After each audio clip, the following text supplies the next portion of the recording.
गुज़िश्ता 3 रोज से कराची में public transport बंद होने के बायस लोगों को शदीद मुश्किलात का सामना है। लोगों का कहना है कि हुकूमत इक़दामात को संजीदगी से नहीं ले रही, जिसकी वजह से कराची की आवाम रुल कर रह गई है। मज़ीद तफसीलात बता रहे हैं नुमाइंदा फतहुल्लाह।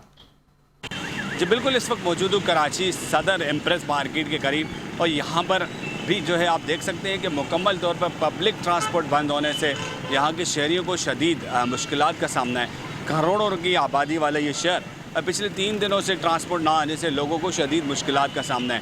ट्रांसपोर्टर्स का कहना है कि हुकूमत की जानिब से भारी जुर्माने ई चालान के बायस जो है ट्रांसपोर्ट चलाना मुश्किल हो गई है। तो यहाँ एक शख्स मौजूद है जिनको यहाँ से सफ़र करना था, उनसे जानते वो क्या कहते हैं। अस्सलाम वालेकुम। वालेकुम। हम कुछ नहीं कह सकते, ये तो हुकूमत का काम है। हुकूमत क्या चाह रही है, ये गरीबों को कब्रिस्तान पहुँचाना चाह रही है या गरीबों का बेड़ा गर्क करना चाह रही है।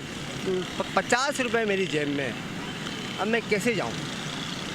अब मैं कोई रक्शे वाला, कोई स्कूटर वाला 200 मांग रहा है, कोई 300 मांग रहा है, मैं कहाँ से लाऊँ? कुछ चोरी कर लूँ क्या? जी बिल्कुल, इनका यही कहना है कि प्राइवेट ट्रांसपोर्ट अगर 50 रुपये होते हैं तो अपनी मंजिल तक पहुंच जाते हैं। अलबत्ता बाइक पर है, बाइकर चलाते हैं वो भी 200 रुपये और रक्शे भी ज़्यादा किराया होने के बाद सफ़र करना मुश्किल हो गया। 2 घंटे से ज़्यादा का वक्त और गुजर गया, यही घंटों लोगों को इंतज़ार करना पड़ता। 3 दिन से कराची शहर का ये हाल है। तो हुकूमत को संजीदा इक़दामात करके शहरियों की मुश्किलात को आसान करना होगा ताकि ये मसले का हल निकले। जी।